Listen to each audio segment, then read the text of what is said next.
Bonjour à toutes et à tous. Alors, je vous invite ici à faire un choix par rapport à une situation, par rapport à une question que vous vous posez. Vous avez la possibilité de choisir entre le premier tirage avec l'améthyste, le deuxième tirage avec la sélénite ou le troisième tirage avec la labradorite. Je vous laisse le temps de choisir par rapport à une situation, par rapport à un problème, pour avoir une petite aide, un petit coup de pouce de l'univers pour vous guider, pour vous conseiller peut-être par rapport à un sujet précis. Alors on va commencer tout de suite pour ceux qui ont choisi l'améthyste. Alors je vais déplacer les tas et je retourne les cartes. Alors on a le temps, on a le 7 de denier. Alors je vais plutôt les mettre au centre. Le temps, le 7 de denier,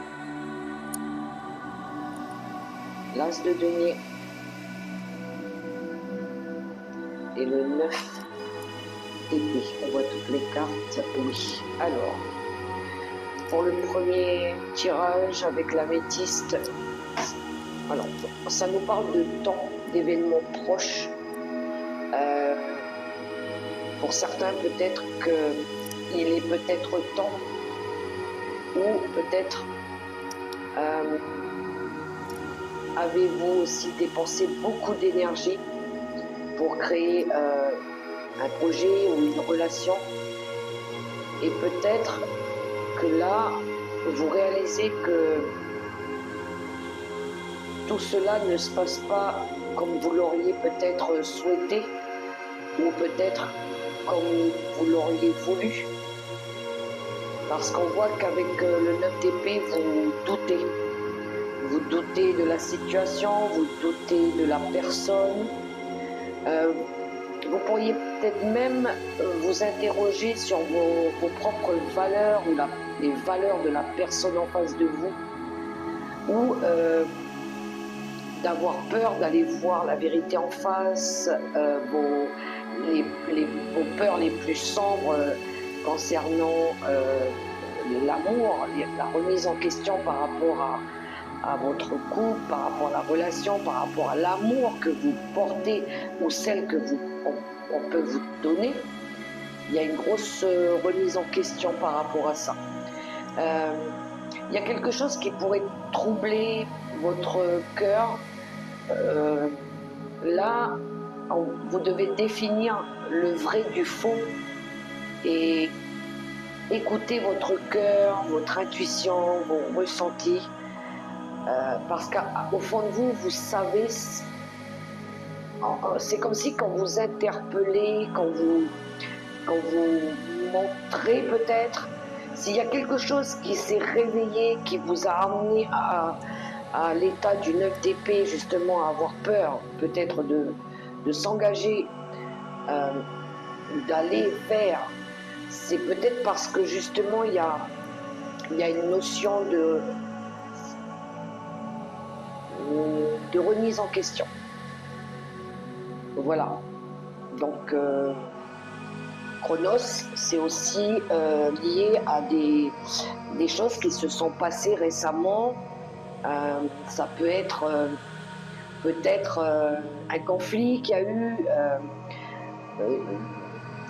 une personne qui s'est rajoutée. Il y a eu un événement qui a fait que d'un seul coup, vous ayez peur maintenant peut-être de faire quelque chose ici, là, de nouveau.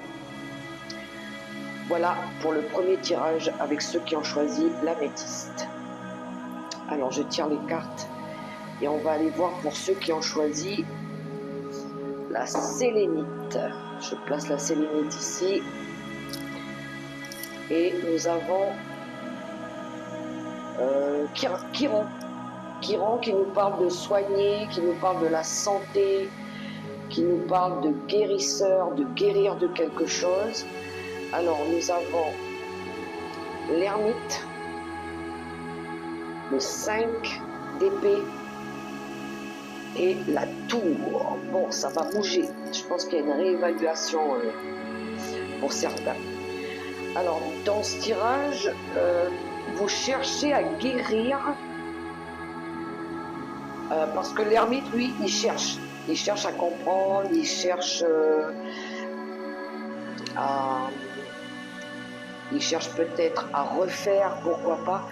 Je pense que vous cherchez à guérir d'une ou des souffrances liées à des combats qui vous ont emmené à déconstruire ou à reconsidérer votre vie.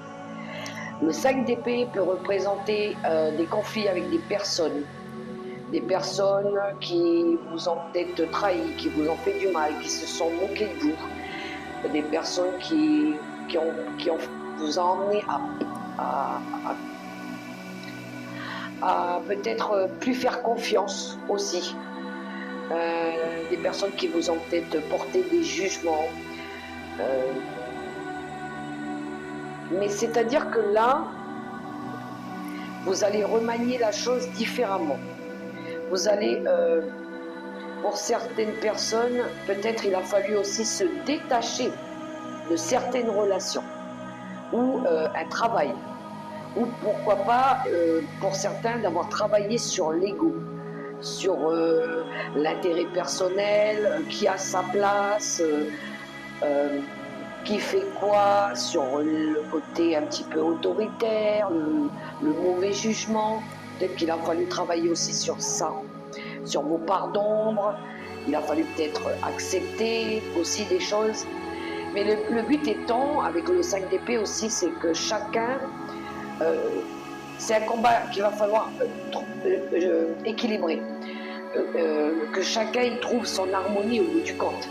Donc on règle là, on remet les choses un petit peu, l'église au milieu du village, pour que chacun, c'est pas une question de qui va gagner, c'est pas une question de victoire, c'est une question d'y trouver l'amour, de faire la paix, d'être en paix, d'être en harmonie, de trouver son propre équilibre, d'être authentique, d'être vrai, de plus se voiler la face, de dire les vérités justes. Donc l'ermite permet aussi pour régler ici un problème, comme je pense modifier, reconstruire différemment, réévaluer, faire preuve de bon sens, mettre un petit peu l'orgueil de côté.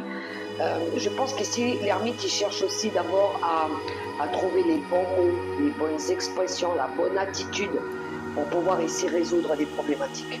Et c'est d'où Chiron qui nous appelle justement à vouloir guérir, à vouloir soigner, c'est-à-dire on fait les choses mieux. Voilà. Et peut-être même à un moment donné, il y en a qui a la santé qui avait été fortement impactée. Voilà pour ce deuxième choix par rapport à la situation, la problématique que vous traversez. On va terminer avec ceux qui ont choisi le troisième paquet.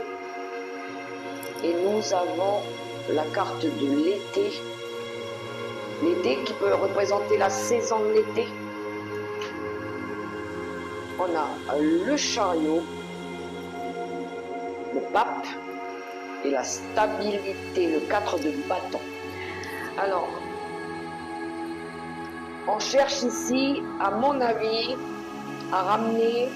Alors ça peut se passer là, en été, la saison de l'été, mais c'est une énergie de récolte, de floraison, de transformation, de joie, de bonheur, de lumière, je dirais. Parce que ici, vous cherchez dans une situation à discipliner ou à stabiliser quelque chose, à stabiliser votre vie, à stabiliser une situation, en vous basant sur l'expérience que vous avez acquise avec le temps, avec les échecs, avec des leçons de vie, avec la sagesse, ou une personne qui peut aussi vous aider, un guide, un mentor, un thérapeute, pourquoi pas, quelqu'un qui, lui, il va pas vous juger, il est neutre, Il vous donne les conseils justes, équilibrés, pour que vous puissiez justement retrouver cette joie de vivre, retrouver cette stabilité, pour peut-être vous engager, pourquoi pas, dans un nouveau processus, dans une nouvelle vie, dans une nouvelle relation. Donc le chariot, lui, il a envie de faire bouger les choses, il a envie de reprendre la situation en main, il cherche oui, de la discipline, de la stratégie, de la stabilité, mais en étant peut-être basé sur une personne qui peut vous apporter cette aide, ou par rapport au bagage que vous avez, l'expérience, le vécu, le savoir-être, le paraître, dans la méthodicité, dans le savoir, dans l'apprentissage de la vie aussi. Et vous allez pouvoir justement restabiliser un problème en écoutant vos intuitions, en utilisant tout votre potentiel, votre savoir, mais tout ça dans l'amour, dans la transmission aussi, pour retrouver cette joie, je pense, ce bonheur que vous cherchez tant. Ça peut être un mois quand même assez révélateur, assez fort, parce qu'on a quand même une carte de stabilité et on a 2 arcanes majeurs, et pas des moindres, hein. Le chariot qui fait bouger les choses et le pape. Donc peut-être quelque chose d'officiel aussi, hein, avec le pape. Hein. Pourquoi pas un mariage, quelque chose qu'on peut aussi acter. Voilà les amis, si ces messages, ces tirages peuvent vous aider, j'en suis ravie, c'est le but. Je vous souhaite un super beau mois d'octobre dans l'amour, le respect et la bienveillance. Prenez soin de vous les amis.